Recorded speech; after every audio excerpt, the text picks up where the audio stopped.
Alors du coup, pour réaliser un bon éclair au praliné pistache, il faut un bon praliné pistache. Et pour ça, il faut du sucre, des pistaches, de l'huile de pépin de raisin et de la fleur de sel. On va commencer par faire un caramel à sec.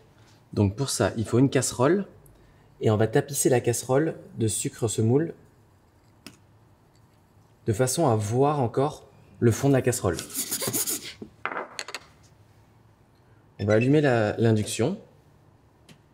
Il faut savoir que quand on réalise un caramel à sec, tout est froid au début. Le sucre, la casserole, et du coup ça met du temps à chauffer. Alors c'est à ce moment-là qu'on met chaque fois la table d'induction très fort. Du coup, on se fait avoir, avec l'inertie, tout est très chaud et ça brûle. Donc il faut vraiment prendre son temps quand on fait un caramel à sec. C'est quelque chose que j'adore faire, mais c'est sûr que quand on le démarre, il faut démarrer toujours doucement.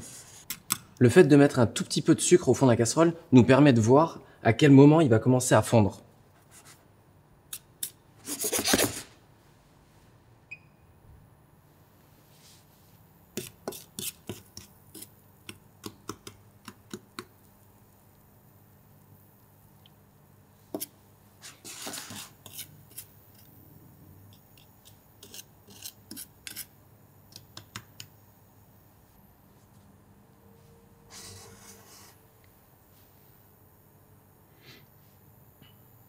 Voilà, là on peut apercevoir les premiers signes du sucre qui commence à fondre, donc il se transforme en caramel. Il n'est pas coloré, il est encore bien transparent.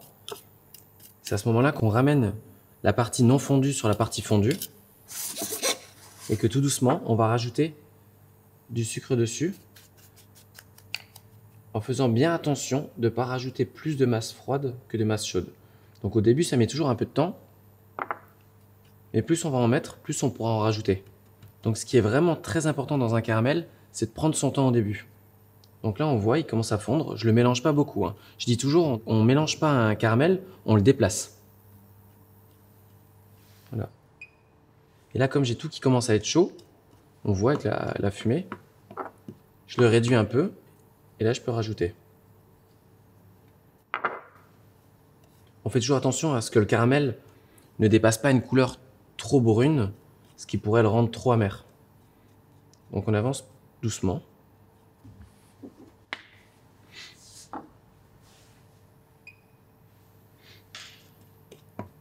Voilà, il fond gentiment.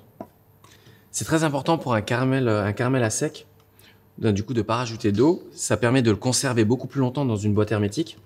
Une fois qu'on rajoute de l'eau dans un caramel, alors oui, ça va être plus simple à le faire, mais on ne pourra pas du tout le conserver. Ça, c'est un caramel qu'on peut utiliser pour un caramel beurre salé, pour aussi le mixer en poudre et le verser sur un feuilletage. C'est vraiment un caramel avec lequel on peut faire beaucoup de préparations et avec lequel moi je fais beaucoup de préparations.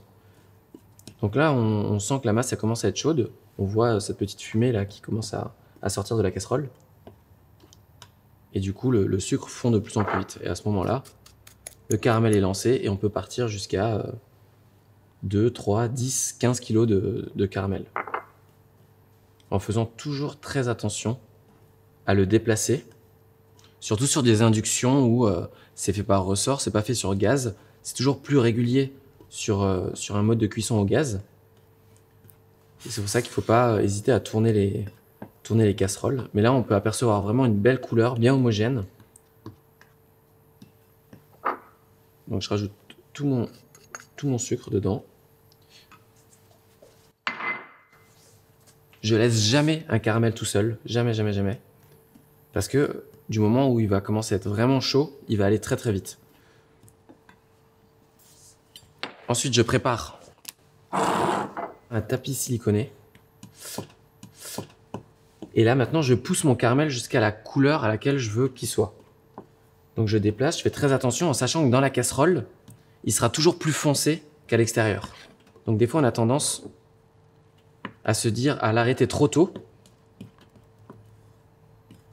Pour un praliné, on n'est pas obligé d'aller très très fort en amertume.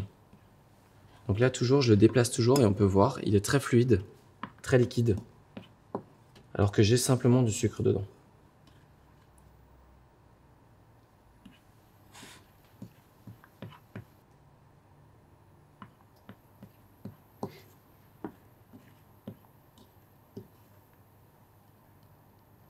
On fait toujours attention de ne pas en mettre sur les bords de la casserole. Donc toujours mélanger son caramel au milieu de la casserole. Hop. Et puis là, on voit cette fumée là qui commence à sortir de la casserole, qui est signe d'un caramel qui est à bonne température. Alors on fait très attention parce que les plus gros risques d'accident en pâtisserie, c'est quand même le caramel. On monte à une température là de 170 degrés. Et à ce moment-là, hop, je vais venir le verser sur mon tapis pour le faire refroidir au plus vite et pouvoir l'utiliser directement après. Alors là, la purée dans la casserole. Pour la nettoyer, on a juste à la remplir d'eau et la laisser de côté. Hop, je l'étale à maximum de façon à pouvoir l'utiliser au plus vite et surtout quand on va le mixer dans le praliné, qu'il y ait des morceaux très fins. Puis là, on peut s'apercevoir que très rapidement, le caramel durcit et peut se décoller. Voilà, on peut s'apercevoir que le caramel a durci rapidement parce que je l'ai fait très fin. On peut avoir la couleur, elle est très très jolie. C'est avec ce caramel-là qu'on fait des décors en pâtisserie. Moi, je m'en sers pour mon praliné.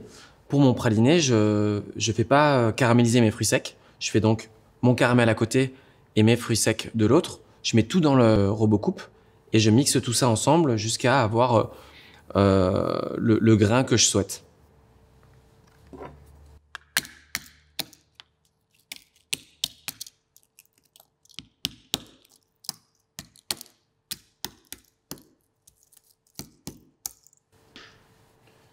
Hop là.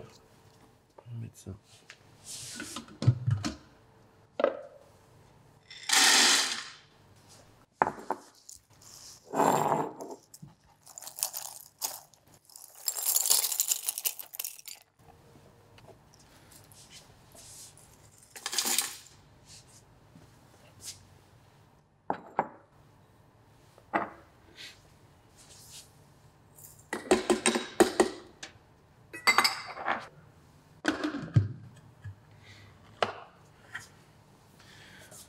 Voilà, j'ai mis dans mon robot donc le caramel, la pistache, la fleur de sel. Je garde mon huile de pépin à côté parce que tout dépend de la pistache qu'on utilise. Il peut y avoir des variétés plus grasses que d'autres et donc je m'adapte par rapport à mes fruits secs.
Voilà, mon praliné à pistache, je l'obtiens très vert.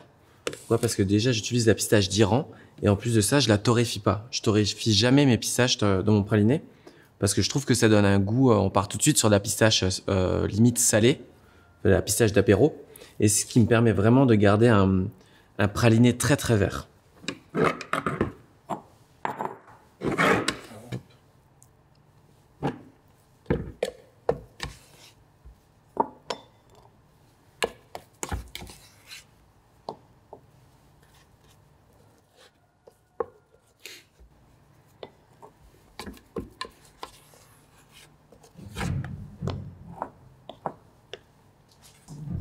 Voilà, là on obtient un praliné pistache bien vert, assez épais, comme je le veux. Maintenant, si on incorpore plus d'huile, il sera un peu plus liquide. Après, c'est à chacun son envie d'avoir la texture qu'il souhaite.